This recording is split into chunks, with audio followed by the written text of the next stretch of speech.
In January of 2016, Stephanie Roberson got a phone call from her husband Corey that she was not expecting. Corey drove a big rig for a living, and he was stuck on a mountain more than 400 miles from home, his truck buried in nearly 3 feet of snow that had locked down parts of Virginia.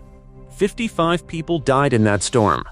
Corey told her he could not do this anymore. The ice, the frozen power lines snapping like twigs, the roads that turned to glass under his tires. Stephanie had wanted to leave Ohio for years, ever since she first pictured waking up to sunlight instead of another gray Cincinnati winter. 3 years later, after job transfers and careful saving, she, Corey, and their 10-year-old daughter packed up and left Ohio behind for good. They are part of something demographers now call the New Great Migration, the reversal of the exodus that once carried millions of Black Americans north to escape the Jim Crow South. Since the year 2000, the South has been the only region in the country gaining more Black residents than it loses. And today it accounts for roughly 94% of all Black population growth in America. These are 10 American cities where that migration is playing out right now, ranked by how much the sunshine itself shows up in the reasons people give for leaving everything behind. Some of these families are chasing a job. Some are chasing a lower mortgage.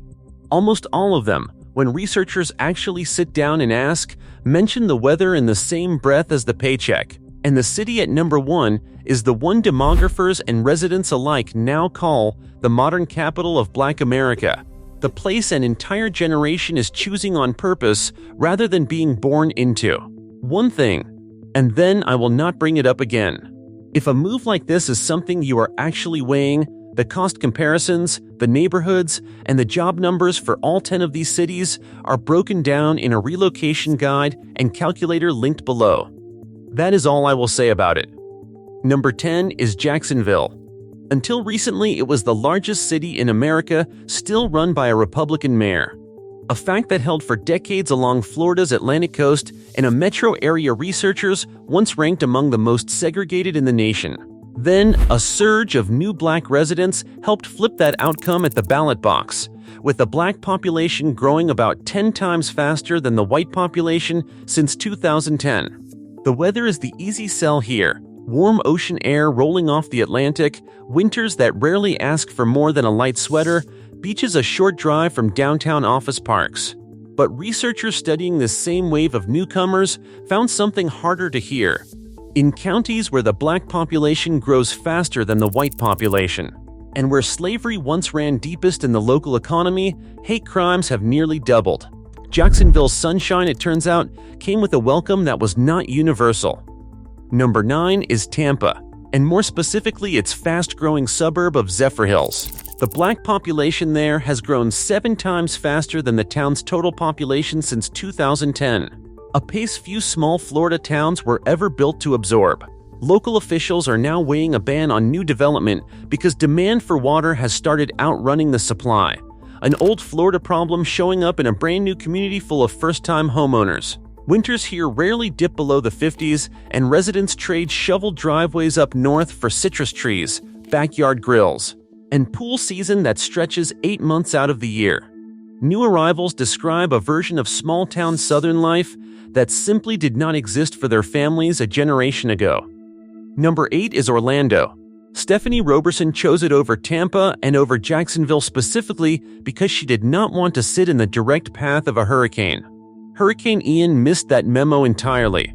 She spent 2 days sitting in the dark as floodwater filled her new city streets, and her home came away with real wind damage anyway. Home prices in her small Orlando suburb have more than doubled since 2015, and homeowners insurance across the state now runs several times the national average.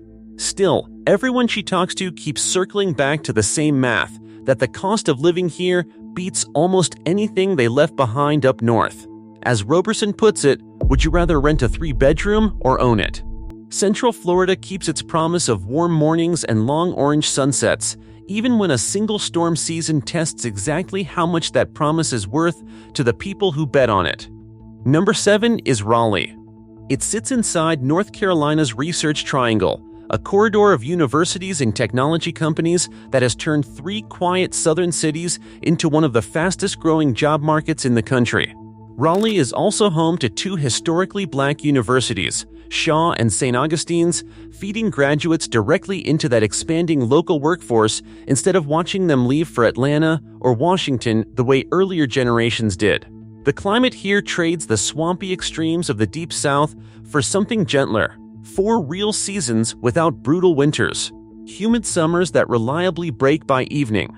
Housing is still cheap enough compared to its pricier neighbors that a first steady paycheck can realistically turn into a first house within a few years.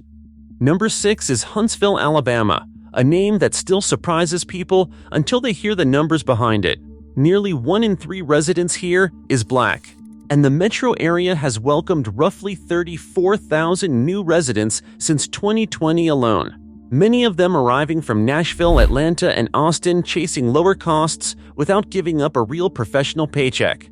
NASA's Marshall Space Flight Center, the Redstone Arsenal, and a research park packed with private aerospace contractors keep skilled engineering jobs flowing into a city most newcomers never expected to end up in. The Tennessee Valley gives Huntsville a milder, more inland version of southern weather. Real seasons, rare snow, and none of the coastal storm risk that follows so many of the Florida newcomers on this list. Number 5 is San Antonio. A 2025 ranking of the best American cities for black professionals put it 3rd in the entire country, behind only Washington and Atlanta. Longtime residents describe something specific happening here that outsiders often miss. A black and Hispanic community with a long shared history and less friction than in most southern cities, layered on top of one of the lowest costs of living among the fast-growing Texas metros. A large military presence around the city's joint bases has drawn black service members and their families here for generations, long before this newer wave of professionals arrived. San Antonio logs well over 200 sunny days most years, and newcomers say the Riverwalk and open public plazas make that sunshine part of ordinary daily life rather than something you have to plan a trip around. Number 4 is Dallas. About 18% of the city is black, and among that population, the employment rate runs close to 93%, with a median income near $43,000 a year, well above the national black median. Black-owned businesses now make up close to 1/5 of the local market, from restaurants to tech startups clustered south of downtown. Recruiters increasingly describe Dallas as one of the country's fastest rising hubs for young black professional talent, drawn as much by year-round warmth and mercifully short winters as by the paycheck itself. Number 3 is Houston. Tiara Dawson moved here from Detroit and got an education she had not planned on. During the winter storm of 2021, the power grid failed for days across the entire state, and roughly 1/3 of the people who died in that disaster died indirectly, many from carbon monoxide poisoning after running grills and generators indoors just to stay warm. Looking back on it now, she says the whole ordeal taught her something that no amount of warm weather can fix on its own, that no one has found the survival instincts to make it through most disasters they have never actually lived through before. Houston still pulls people in anyway, and for real reasons. It is home to the historically black Texas Southern University. It has the highest rate of black-owned businesses of any city in the state, and roughly 1/5 of its teachers and doctors are black. Along historic Emancipation Avenue, new construction now caters to a wealthier class of black newcomer, and the average black household on that same street earns barely 2/3 of the average black household income statewide. A reminder that growth and equity are not always the same thing. Warm winters here rarely require more than a light jacket after dark. Number 2 is Charlotte. Banking, energy, and technology jobs have made it one of the top destinations in the country for black professionals, but the growth has a complicated edge to it. Kulia Brunson, a Charlotte real estate broker, says new black homeowners still get treated like outsiders by longtime residents who see them as part of the same wave pricing everyone else out of their own neighborhoods.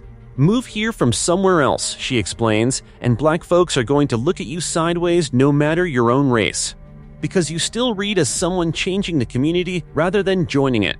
Wall Street investors have been buying up homes here in cash since around 2020, driving rents higher for the people who were already there before any of this started. Brunson describes the whole situation as a mixed blessing, glad for the newcomers and sad for who gets pushed out to make room.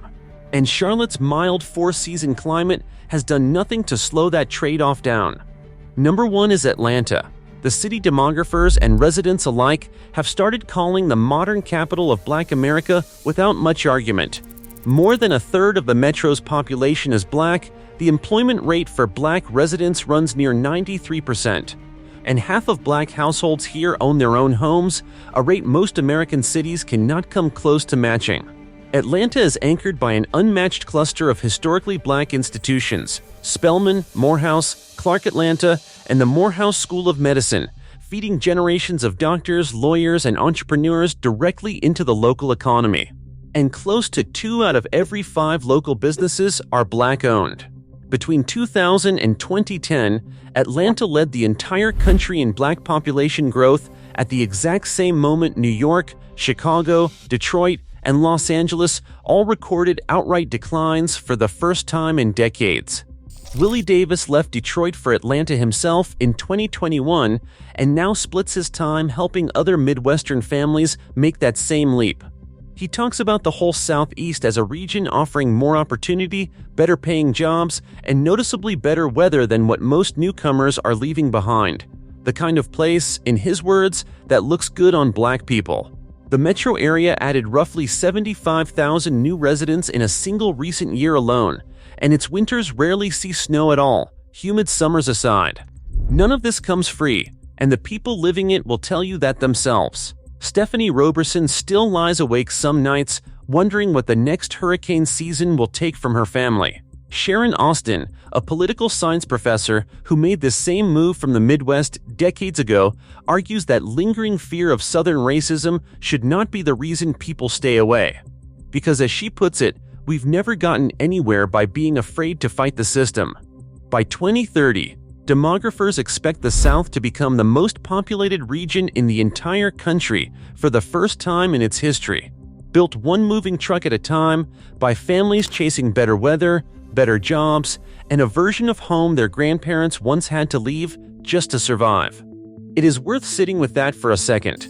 The same region millions of Black families fled in the last century, on trains headed north with everything they owned in a single suitcase, is now the region their great-grandchildren are choosing to drive back into on purpose, sunroof down, moving truck in tow.